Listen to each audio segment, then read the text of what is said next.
Kata Malik bin Dinar, kalian harus menjaga tiga sifat yang buruk dengan tiga sifat yang baik.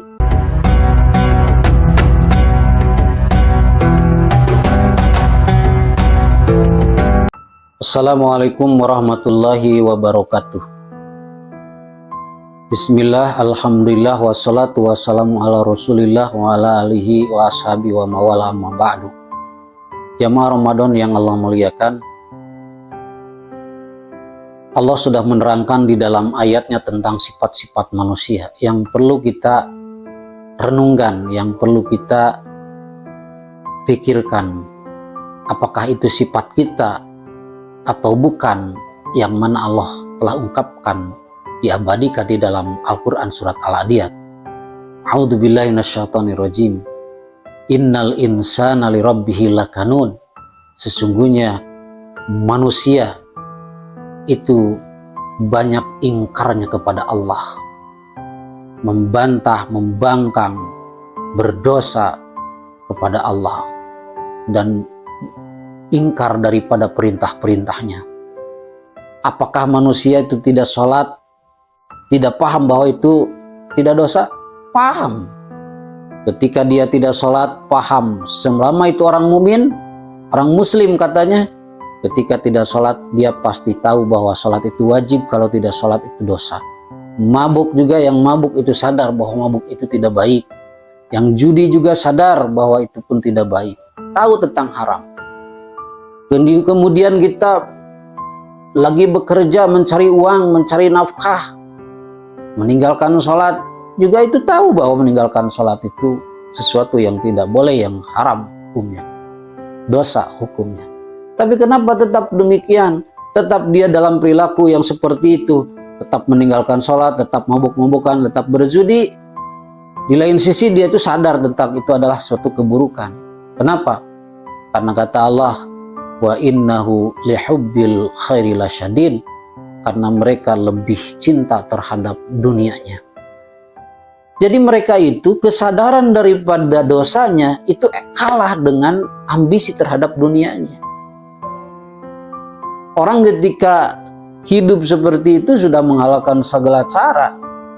Bukan berarti dia membunuh, katakan halal. Dia tahu bahwa membunuh itu dosa, dikarenakan saingannya akan mengganggu terhadap kelancaran daripada cita-citanya, dia bisa membunuh. Mari kita renungkan tentang pesan daripada Malik bin Dinar dalam sebuah kitab. Kata Malik bin Dinar, kalian harus menjaga tiga sifat yang buruk dengan tiga sifat yang baik. Seandainya kamu dapat mencegah dan menjaga sifat buruk dengan yang tiga sifat baik, berarti kamu sebagai orang mukmin yang sebenarnya, yaitu al-mu'minina as-sadiqina fi imanihim, orang yang mukmin yang benar dalam pengakuan keimanannya. Yang pertama adalah al-kibru, sifat buruk itu adalah takabur, sombong, seperti mana yang sudah dicantumkan dan diabadikan, yaitu dengan cerita iblis di dalam Al-Quran.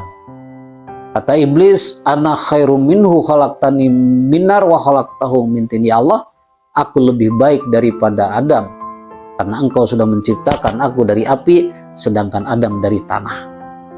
Apa yang disebut takabur? Takabur itu adalah ru'yatun nafsi bi'ainil aiz, yaitu melihat dirinya dengan pandangan yang mengagumkan, yang selalu memuji-muji diri, bahwa dirinya lebih unggul, lebih hebat, lebih pintar, dan lebih segala-galanya daripada orang lain. Sedangkan waruyatul ghair khikarah, yaitu bi'ainil khikarah, sedangkan melihat orang lain dengan kacamata penghinaan, menghina, kemudian merendahkan orang, dan selalu orang lain di bawah dirinya. Itulah yang sifat sombong. Bisa ditahan dengan apa? Bitawadu, dengan sifat tawadu. Apa sifat tawadu? Sifat tawadu itu adalah penyeimbang kepada kesombongan. Tidak menghina, tidak merasakan diri paling baik, paling hebat, paling pintar. Kita tidak pernah membandingkan diri kita dengan orang lain dalam hal kebaikan. Artinya kita lebih baik, orang lain lebih jelek. Tidak. Dia selalu menyamakan. Orang lain pun bagus, orang lain pun punya potensi, orang lain pun tidak hak untuk dihina, dicaci, direndahkan. Selalu dia tawadu. Itulah yang mengimbangi dalam kehidupan. Kemudian yang kedua adalah wal hirsu, sifat buruk itu adalah rakus terhadap dunia. Nah, rakus terhadap dunia inilah yang menjadikan sebab banyak orang terlena, celaka. Karena sudah dia itu cinta dunia, ambisi dunia, sedangkan orang yang ambisi itu adalah dikatakan orang yang fakir. Selalu butuh dengan jabatan, selalu butuh dengan posisi, selalu butuh dia itu dengan harta. Kalau selalu butuh, insya Allah hidupnya selalu dia dikejar-kejar dengan ambisinya, tidak akan tenang hidupnya, tidak akan tentram hidupnya, selalu dia dikejar-kejar dengan keinginan. Berarti orang itu adalah orang miskin. Dan jangan salah, orang itulah bisa jadi orang yang sangat dahsyat dolimnya. Kenapa? Bisa menghalalkan segala cara, bisa membunuh orang saingannya. Dengan apa bisa diantisipasi? Yaitu bil qanaah, dengan qanaah. Apa yang disebut qanaah? Yang disebut qanaah itu adalah ar-ridho bil qismah. Kita ridho dan menerima apa pemberian Allah pada saat itu, bersyukur. Kita tidak melihat bagian mereka dari Allah, setinggi dan sehebat apapun dan sebesar apapun bagian mereka dari Allah, tidak sedikit pun merasa kecemburuan, dan dia selalu bersyukur atas nikmat yang ada dan dijadikan ibadah, dijadikan lebih manfaat bagi dirinya dan bagi orang lain. Itulah dengan qanaah. Yang ketiga adalah hasud. Ini hasud adalah sifat yang buruk bagi kita. Kenapa demikian? Karena orang hasud tidak akan tentram hidupnya. Orang hasud tidak akan tenang hidupnya.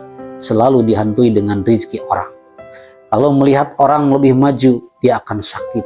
Kalau lihat orang bangkrut, dia akan tertawa dan akan bahagia. Sehingga dia ada satu di dalam hatinya, ingin nikmat orang lain pindah kepada dirinya. Itulah yang hasud. Hasud bisa diantisipasi, bisa dicegah dengan apa? Bin nasihat, dengan nasihat, dengan kewarwan, dengan kebaikan, yaitu kita selalu mengajak kemaslahatan, selalu kita mengajak dengan kebaikan, dijauhi daripada sifat-sifat keburukan, yaitu sifat pasad, sifat kehancuran. Kita jangan menjadi orang-orang yang buat keruksakan di tengah-tengah masyarakat atau di lingkungan. Dengan apapun sifatnya, kita menjadi onar, menjadi banyak keributan dan sebagainya. Tidak. Orang yang tidak hasud selalu menasehati dirinya, menasihati orang lain, dan jauhi daripada iri, daripada rezeki orang, selalu bersyukur atas apa yang Allah berikan. Sehingga kata Nabi, la yaztami'u fi jawfil abdi al-iman wal hasan. Tidak akan bersatu di satu tubuh seorang manusia, yaitu iman dengan hasud. Kalau iman ada, hasud hilang. Kalau hasud ada, iman hilang. Jadi tidak mungkin berkumpul dua-duanya. Jadi seandainya orang itu sudah rakus, hasud terhadap orang lain dengan iri daripada rezeki yang diterima oleh orang lain berarti kita tidak punya iman.